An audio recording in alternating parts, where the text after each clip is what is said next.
Queen Elizabeth I of England once said, "I will never, by violence, be constrained to do anything." History records that good Queen Bess was more attentive to truth with another statement, "I shall make you shorter by a head."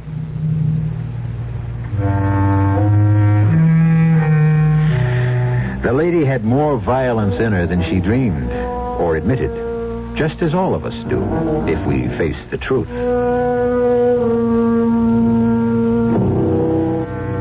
There is no one of us who has not thought murder at some time or another, and no one of us who is not capable of it, given enough provocation and the right circumstances. It is the nature of the human animal. Stop the car a minute, Hugh. Why? I have something to say before we get home. I'm afraid it will have to wait. It can't. Look, I'm ready to shoot you if you don't. Anne, put that gun away. Now, listen to me. No, I've listened to you too long. Now all the rest is silence. Oh. And now there's only me. As it always has been. I'm alone.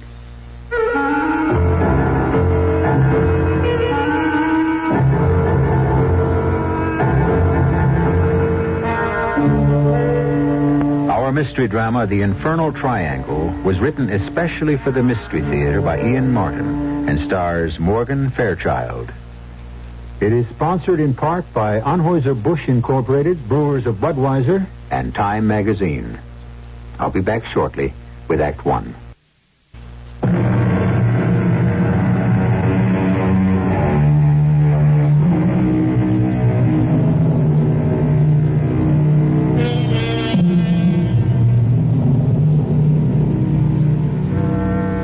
On the morning when all this begins, nothing could be further from Anne Fairchild's mind than violence. To be in love, to be loved in return, and to have just set the wedding date produces such a state of euphoria in any young woman, even by today's standards, that the darker side of life disappears in a puff of gold-spangled smoke.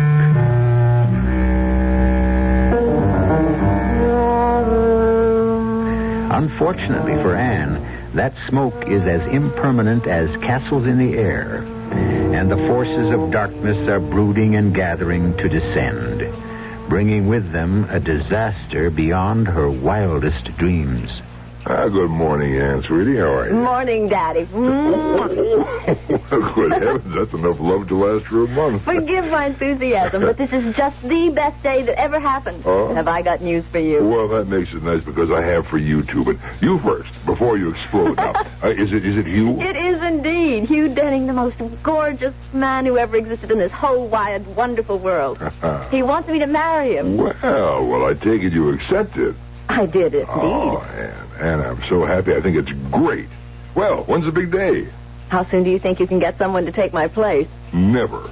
As a person. I meant as a housekeeper. Oh, by tomorrow? Maybe even by tonight. That fast? Mm-hmm. I told you I had some news, too. While you and Hugh were out last night, I had a call from Eve. She's coming home. With Roger? No, alone.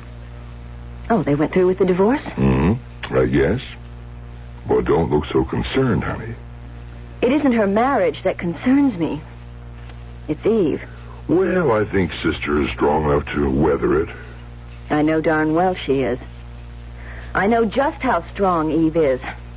I ought to. Oh, now, come on, Anne. You're not going to rake up ancient history, are you? You're far too young for Roger, and as things have turned out, well, you got the breaks. I'm not worried about the past. That was kid stuff. But I am worried about the present. I'm warning you, Daddy, if Eve doesn't keep her hands off Hugh, Annie, be fair to your sister. I thought you were over this childish jealousy. There's nothing childish about my reaction to Eve. I hate her. Anne. I've never said it right out before, have I? I always swallowed it. Choked it down because I didn't want to hurt you. I didn't know how to hurt Eve. The way she's always hurt me. And I didn't mean to just blurt it out. But as long as I have, you might as well know the way I feel, Dad. It was bad enough when Mother was still alive, but after she died, Eve was really queen of the hill. Don't try to blink it off. You just never could see through her. Oh, I think you're being very unfair. How else would I expect you to feel? All my life, she took away from me everything I wanted or loved the most, even when she didn't want them. Like Roger. All she wanted from him was his money. Anne, now please, I want you to stop this. Eve has had a very rough time. She's coming home to try to bind up some very fresh wounds, not open up old ones. I want you to help her. Let some of your own happiness rub off on her. Just as long as she doesn't try to poach. But if she even so much as looks sideways at my man, there's going to be real trouble. I'll kill her.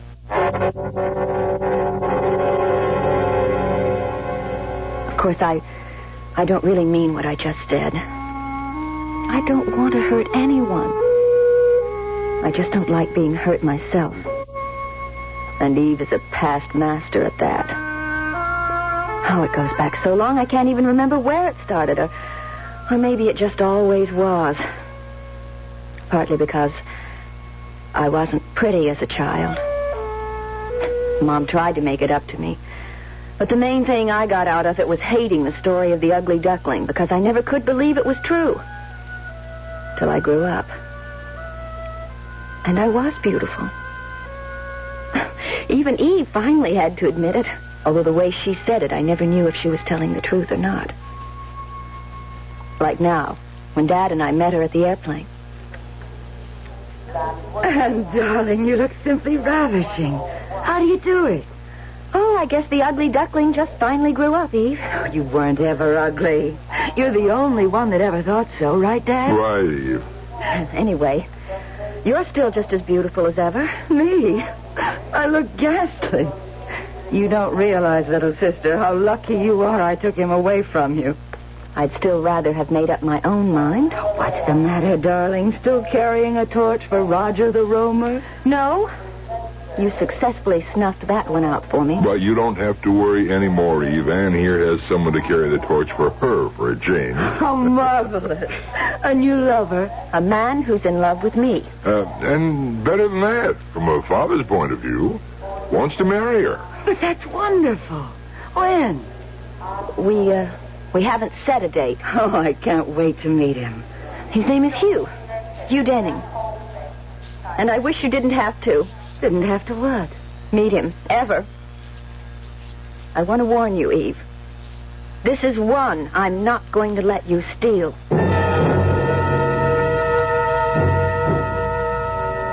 I don't know when it first started, but all the things that were nearest and dearest to me seemed to end up as Eve's.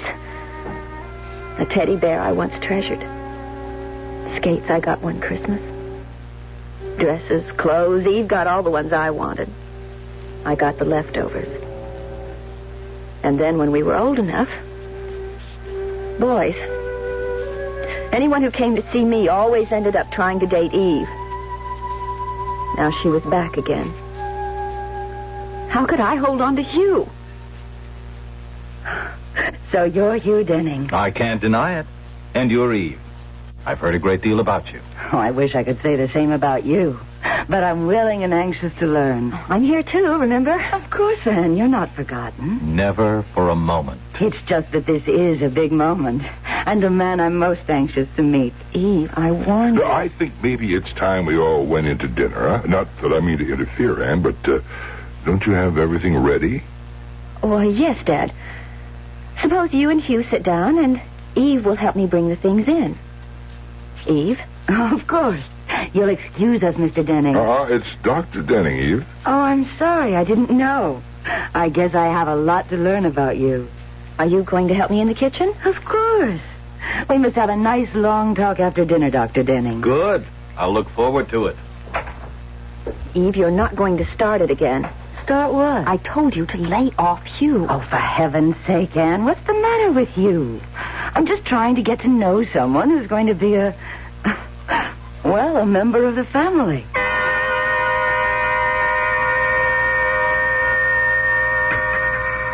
Oh, I'm sorry to hear about your divorce, Mrs. Grant. You shouldn't be. And by now, don't you think you should call me Eve? All right. Eve. I'm going to keep it Dr. Denning for one moment longer. Huh. I made the mistake of marrying a man who couldn't even keep his word, let alone his wife. He even cheated on his mistresses. So I'm well rid of him. Don't you think, Anne? You arranged it so I never had the chance to make up my mind. Oh, surely you no longer care. Well, surely what we can do is drop Roger out of this conversation, huh? He doesn't mean anything to us anymore. That's gospel. So now with that subject out of the way, I can and will call you Hugh. It's my pleasure, Eve. And mine. You could be a very valuable member of the family. There's a fire in the living room. Why don't we have coffee and maybe some brandy in there? The table has to be cleared. Oh, the dishes can wait. The ice cream will melt, and we need more coffee. Why don't you help me straighten up? Why don't I do that, huh? Hugh and Eve are guests for tonight. Besides, they should have a moment or two to get acquainted under the circumstances. But I don't want her to be alone with... Anne, dear. I think you can trust me, can't you? Yes, but If you want, we can all do the dishes. No. Eve is tired. It's a long trip. It's her first night home. Do me a favor, Hugh. You keep her company while Anne and I clear away, all right? I think that's a good idea. I've been looking forward to meeting Anne's sister. Anne? I guess so. You do remember we discussed this? Yes. Then come on, Eve. We'll see you in a little while. Anne? Yes. Are you all right? Yes, Dad, yes. Okay. Now, where do we start? Oh, anyway, Dad, it doesn't matter. She started. Already. Only this time, she isn't going to get away with it.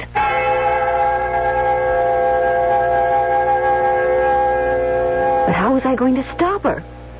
I never had been able to. And in the days that followed, I saw them more and more together, whispering in corners, breaking off quickly when I came in the room. Hugh was avoiding me. Never seeing me alone, he claimed his schedule was jammed, pleaded solid appointments every day. I was getting more and more frantic. I knew I was losing him to Eve, but how to stop it? And then one morning, I started out shopping and had to come back for my pocketbook. Nobody saw me come in the door.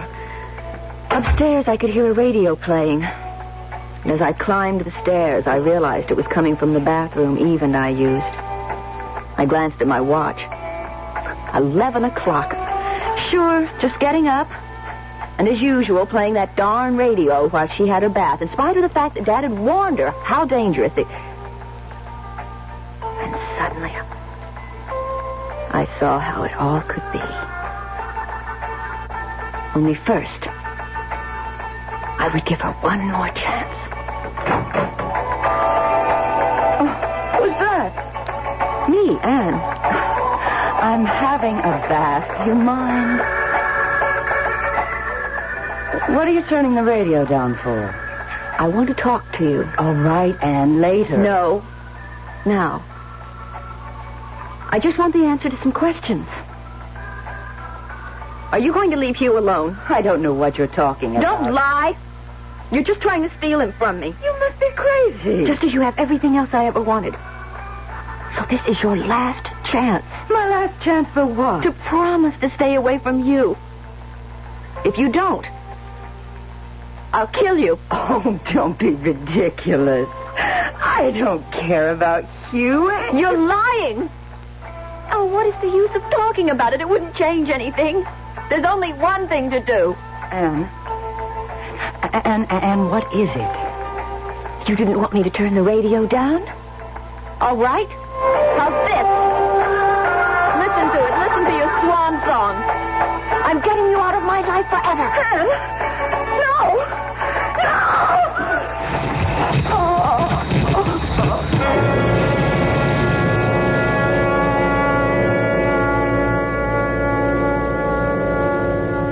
I read it somewhere, but I never quite believed it. It's just dangerous as people say it is. And you're dead. Eve, dead. I never have to worry about you again. And nobody needs to know I had anything to do with it.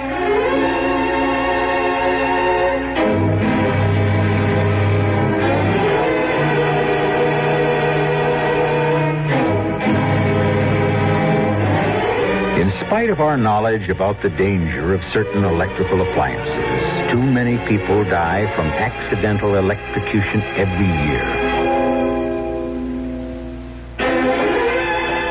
The most common villains are radios and electric heaters. Statistics are not available, certainly not in a case where death was deliberately caused, as in Eve's case. I shall return shortly with Act 2.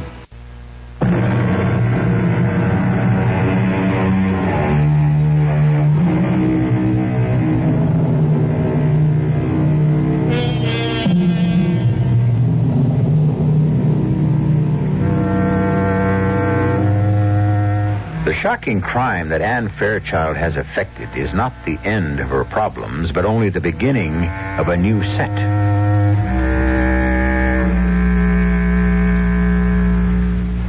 Starting with the moment when, after sneaking successfully past the door to her father's medical office, she is just about to let herself out the main door of the house when... Anne? Yes, Daddy. Oh, you're just coming home, huh? Yes. I thought I heard you come back sooner. No, I just drove up. I got all the way to the supermarket and found I'd forgotten my pocketbook. I left it here on the hall table. Oh, then you haven't been shopping yet. No. Good. My drug salesman hasn't been by this month. Could you stop in at Citrine's pharmacy and get me this prescription order? I'm all out of phenobarbital. I've called them. It's a large order, but they'll let you have it since they know us both. Oh, I'll get it, Daddy. Fine. I've got to get back to a patient. By the way, that's capsules, not tablets. Where's Eve? I guess she's in her usual morning state. Ah, dead to the world, huh? She doesn't like getting up in the morning much. Well, I don't blame her. I've been giving her some sedatives. Maybe we ought to wake her now, though. And as soon as I dismiss this patient, we could all have some brunch if you'd make it. No. No, I'm going shopping and get your pills, and then I'm coming home for a nap. If you want Eve, you'll just have to wake her for yourself. I didn't mean that literally, of course. Because nobody could wake Eve. She was dead. Electrocuted, drowned. Dead as dead. But then everything became sort of blurry. I guess I was just reacting to all the horror, the terrible thing that had happened, and my own terror. I remember I did the shopping and I picked up the pills for Dad. I came home and just left everything in the kitchen and went upstairs. Well, everything was spinning round as I lay down, and I must have fallen asleep so deep that it might have been me that was dead. I remember waking up once and being questioned by someone. Lieutenant of Police, I must warn you, whatever you say can be used against you. I haven't said anything, have I? No, but you will. We have our own methods. You say the radio was playing. I didn't say the radio was playing. Ah, but the sister was in the bathtub. The radio was playing. You threw it in the water and you killed her. No! Why would I do that? Because you hated her. You've always hated her, haven't you? Who did you say you were? But don't you know who I am? Someone from the police, a lieutenant something or other. Lieutenant Anne. Annie, it's me, Dad. Dad? You're not from the police. You're not the lieutenant. Of course not. Well, then why did you ask me all those questions? What questions? Anne, I was concerned because you were in such a deep sleep I couldn't get you awake. You found Eve. Found Eve? How long have you been upstairs? Well, I just came back from the dispensary. I saw your car outside and I knew you were back. was wondering about lunch or brunch or whatever. I came to wake you up first, and then I thought we'd get Eve and eat together. You can't get Eve. She's dead. Dead? We told her about having that radio in the bathroom while she was in the tub. It fell in, and she got... Good Lord. Good Lord. How do you know this? It doesn't matter. I saw her lying there in a dream, perhaps. Nobody could prove anything else. I wasn't there when it happened. You know that. What are you talking about? It was a clock radio. You could tell when she died, and anyway, you're a doctor. You could tell, too, and you know I wasn't even there when it happened. You can't prove I was. I know that you don't know what you're talking about. My God, what have you done? You stay right here till I find out. He didn't have to worry about my staying because I was so woozy again, and suddenly it was like a curtain dropping. The black came and I was asleep. And when I got wakened again, I would have given anything not to be, because the voice that brought me out of sleep was Eve's. Hello, little sister. Heard any good music on the radio lately? Eve. Who else? Your loving sister. You're not dead? What do you think? I shouldn't have to think. I know you're dead. You ought to know. You killed me, didn't you? No, it was an accident. You wanted it to look like that. With you dead and out of the way, at least I could have something for myself. You mean you? Yes. He doesn't love you. He wants me to marry him. Are you sure? Isn't it the other way around? What other way around? Isn't it you that wants to marry him? And under the circumstances, he had to pretend. What circumstances? You know as well as I do. Better, in fact. I don't know what you're talking about. That's what I'm afraid of. I'm not reaching you, am I? How can you reach me? You're not even here. You're a ghost. You're dead. Dead. The blackness came swirling around me again, and there was peace for a little while. The blessing of nothingness, of not knowing, of not being. And then, like being in seawater, you can't fight the buoyancy forever. And gradually you rise back through layer upon layer, back to the surface, and life again. The hard and terrible facts of life. No. Why are you shutting me up here? Because you're condemned. Why? Didn't you kill your sister? No, it was an accident. Didn't you want to see her dead? I didn't want her to steal a man I loved. Couldn't you hold the man by yourself? Couldn't you trust him not to betray you? I don't know. I felt that if I didn't have to compete with Eve, I would be safe. So you killed her? Who are you? I might be yourself. No, you're not. You're Hugh. Of course. Who else? I don't want to see you. You don't love me. That's silly. Everyone loves you, Anne. Not you. Not the way I want you to. It's Eve, isn't it? It's always Eve. Easy, darling. Easy. Don't talk to me like a child. I was your child. You could have told me to do anything, and I would have done it. Till Eve came back. Then it all changed. Nothing has changed. Everything has.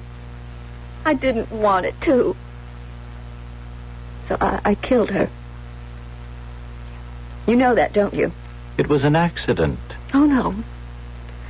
No, I took the radio and threw it into the tub to kill her. Why? Because she was trying to steal you away from me. And she'd never have stopped until she had. Stealing me from you? Yes. You are in love with me, aren't you? Yes. In a sense. What does that mean? In a sense. You said you loved me. As you loved me. no more, no less. You didn't want me as a woman? It's difficult to explain. What's difficult? Well, you have nobody to run to, Hugh. She's dead, no matter how much she tries to haunt me. And you'd better make up your mind to settle for second best. Because I'm all you have left.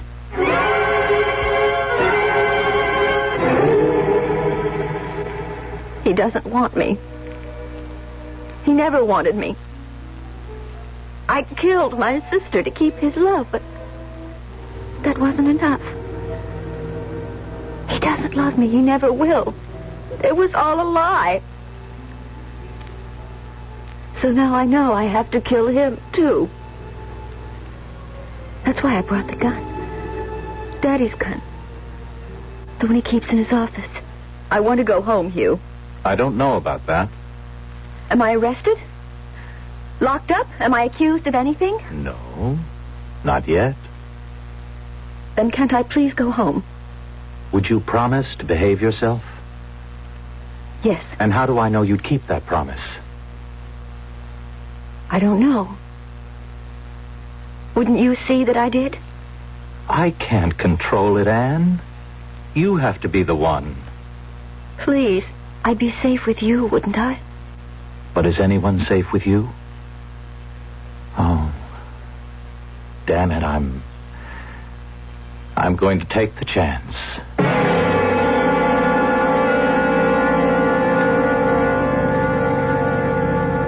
Could you stop the car a minute, Hugh? Why? Oh, right here by the river, please. I've got something to say, and I have to say it before we get home. I'm afraid it will have to wait. It can't. Look, I'm ready to shoot you if you don't. Anne, put that gun away. No, now stop the car. All right. Just don't do anything foolish.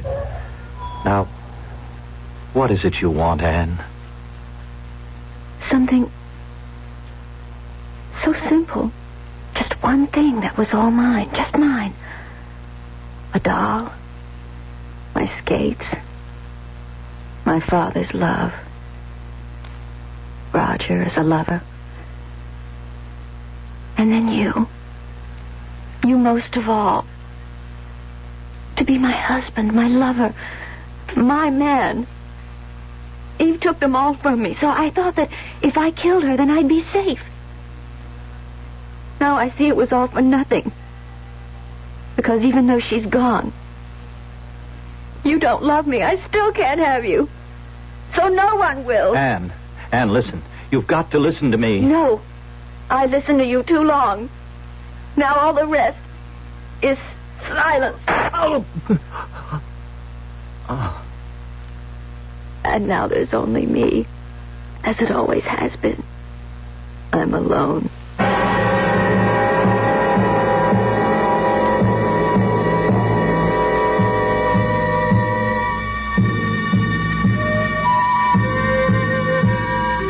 Anne Fairchild. Not the picture of your all-American girl, is she? What drives her? How does she expect to get away with 2 murders? Will the second return to haunt her as the first? And what possible redeeming quality makes her story worth retelling? I'll return shortly with Act 3.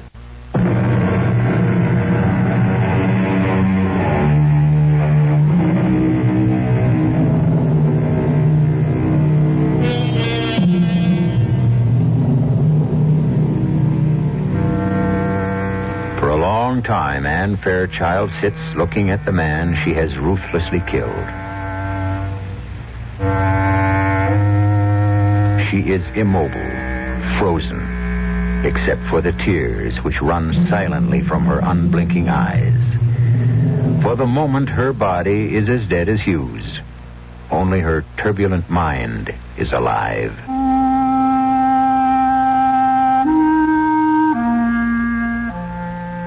And now I've killed the last thing I loved. Except my father. Because I did love you too, Eve, in spite of everything. I was just so jealous. Jealous of all the love you stole from me, and most of all, my father's. Dad. Does that mean I have to kill him, too? No, I've destroyed enough. Except one last thing. Me. But how? I can't. I haven't the courage to shoot myself. How? I know the pills I got for Dad. But I need time for that. I can't cover up Hugh's death. I have to bury him first. I'm sorry, Hugh. I have to bury you. Goodbye, my darling.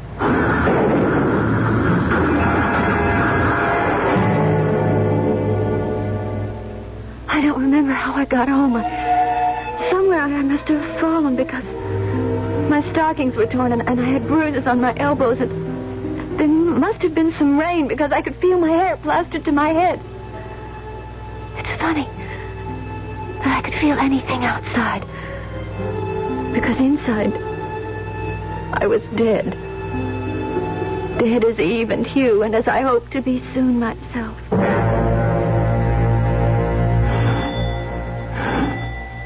When I got home at last, mud-spattered and bone-weary, I started to grow more and more frantic as no one answered the bell. Help me, someone! Help me! Help me! Anne. And what in God's name? Come in, child, come in. I thought there was no one here, that I was all alone. No, come into my office. I'll get you something to calm you down. Have a look at how badly you're hurt. I'm all right. I just slipped and fell or something. Now, just a minute, Anne. How did you get away from there? I asked Hugh to bring me. And he let you out? We started off in his car, and then I... Yes, and then? And then I had to kill him. Because he doesn't love me. That isn't true. He doesn't want to marry me, does he? Well, I don't know how to answer that. It doesn't matter. He can't anymore. I made him dead. Just like Eve. Anne. Yes? You say you killed Hugh just as you did Eve. How? How? Yes. How did you kill Hugh? I shot him. Then I got out and put the car in gear and let it roll down the embankment. You say you shot him? With what? With your revolver, the one you keep in the drawer. I thought about shooting myself first and then again afterwards, but I didn't have the courage. Just a moment, Anne. What did you do with the pistol, Anne? Afterward, I mean. The gun, I don't know. Maybe I threw it away. I don't know. I don't remember. But you haven't got it now? No. You can see I don't even have my purse. And you're sure Hugh is dead? Yes. The phone is ringing. Let someone else get it. How can you be so sure Hugh is dead? Because if the shot didn't kill him, he'd have to drown in the river. The phone has stopped ringing. I know. Someone answered it. Anne. What? Why did you want to kill them? Eve and Hugh? Because they stole love from me. The only thing I ever wanted and never could get all my life. But I'm sorry I killed them. Sorry. Anne, there's no need to be sorry because you haven't... yes. Yes, there is. Because, you see, it didn't do any good. It didn't make me safe or give me what I was looking for. The only person I should have killed was myself. Myself. It's the only way I'll ever be free. Come in. That was you, Dad. He called to say that... That what? Anne had escaped. I told him she was here. No, he couldn't have called. He's dead, just like you are dead, Eve. You can't be alive. Why won't you die and leave me alone? I see it now. The only way I'll ever be rid of it is to die myself. Watch it. Anne, stop it. Let go. Let me alone. Here. You all want to be rid of me. Hold her, Just let Eve, me Eve, die. hold her. Can you handle her just long enough for me to get... No, I got her. I'll get a hypodermic. Make it quick. That's it. Why Hold did I her think there. I'd ever win? I just... Easy now. Die, please, God. Anne. Please. Anne, if you'll help me, if you'll just help me, I'll bring you rest. Can't help me. I can't. Why do they haunt me? I've got to hide. Darling, my little daughter Anne, let me help you. You know I will because I love you. You love me, Daddy? Daddy loves me? Daddy loves you.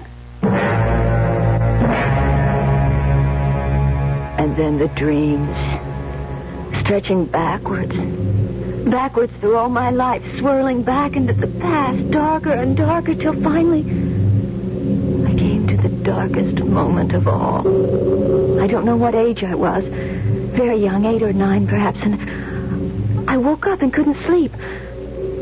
I climbed out of bed and I listened at my door. Far away I could hear Mother and Father talking grown-up talk. And I thought, if they'd just hold me for a moment, I wouldn't be scared of night shadows and those goblins that hid in the dark. So I started down the stairs. Absolutely not. But halfway down, That's not the truth. I was frozen by what I heard. I never have been very good with children. You know that. I bore you one child. That's all I promised. God, what a child. Eve, everything I could ever have wanted. Bright, beautiful, brimming with life. With only one fault, so I tried again. I'm sorry I couldn't give you the son you wanted so much. Oh, poor, ugly little Anne. You could be a little kinder to her, Jim. Don't you realize that poor, overweight, stumbling child dotes on you? Centers her whole life on you? Waits trembling for even the slightest word of acceptance, of love? Oh, I'm sorry, Jim. She made it so I couldn't have any more children. Oh, I don't blame you. That's fate. And for the love of heaven, Jim, you, of all people, a doctor, can't blame a defenseless child because she turned out to be a girl. There's no way we can change that. Or that I can have any more children even if I wanted to. I know. If only she weren't such a little... Nothing. I mean... Don't sell Anne short. Some children develop late. Maybe Anne is an ugly duckling now. Certainly next to Eve. But give her time. Oh, better than that. Give her love. To love. And not to be loved in return. I think it must be the most terrible thing in the world. And then I start the long climb up, winding around and around like a spiral staircase, until suddenly my head breaks water, and I'm back in the world again.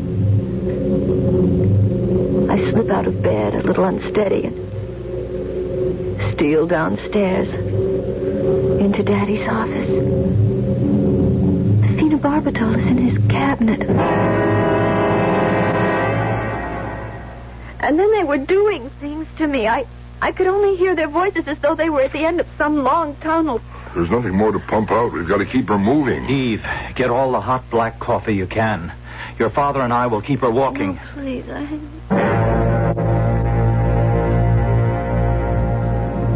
I don't remember ever being so tired. I couldn't even flick my eyelids to save myself. But I know I don't have to. Not anymore. I'm not awake, but I'm not asleep. Just lying here, I can hear every word that follows with marvelous clarity. I can't react,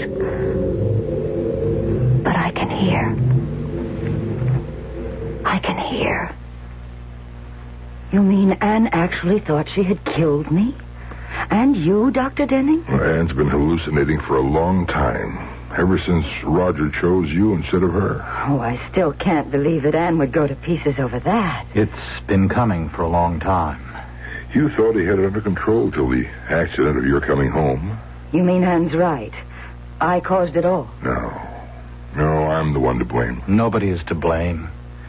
It was only unfortunate that just as I had gained Anne's confidence, at the expense of accepting for myself the love she still harbored, unrequited for her father, you came along, Eve, and were the catalyst that blew things wide open again. Then it is my fault. Oh, look, if anyone was at fault, we were all at fault. But Hugh, are you trying to say that we've exploded my poor little sister into fragments? That she can never be pieced together again? I don't know how to answer that. I only know that as long as I live, I'll be trying. Because when Anne gave me her love and I returned it, it was no pretense. I know the real girl that lies buried under all the emotional misunderstandings. And I love her. I'll never stop believing I can't clear away all the shadows and let the sunlight back in.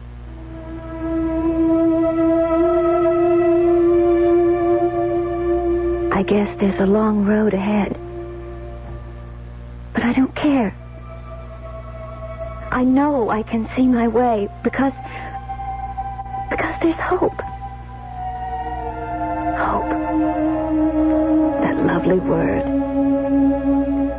And the reason there's hope is because I know all any woman really needs to know. That there is one man who loves me completely. Better than anything else in the world.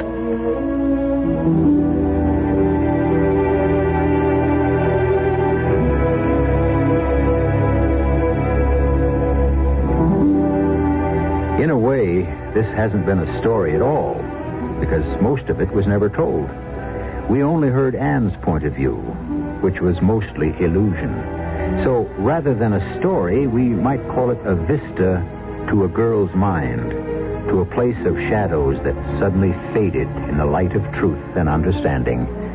A strange visit to a dark room. I'll be back shortly.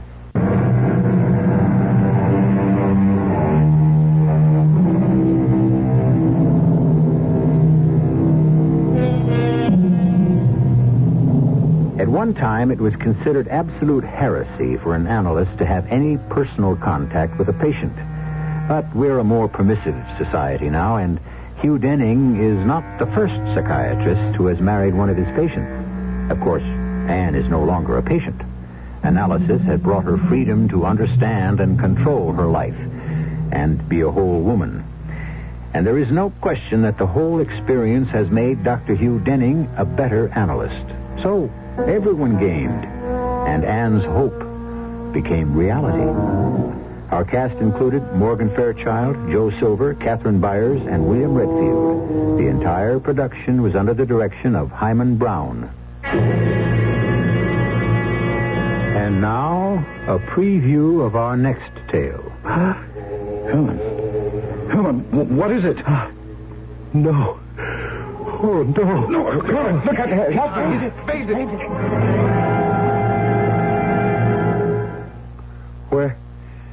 Where am I? In your rooms, Herman. What happened to me? Oh, I remember. I fainted. I saw... Well, what did you see? You must promise not to laugh at me. I promise. She winked at me. She what? She winked at me. Oh. You say that as if you think I'm crazy. I'm not. I'm the sanest person you know. But the old Countess, my grandmother, is dead. I know. But she winked at me. Radio Mystery Theater was sponsored in part by Buick Motor Division. This is E.G. Marshall inviting you to return to our Mystery Theater for another adventure in the macabre. Until next time, pleasant dreams.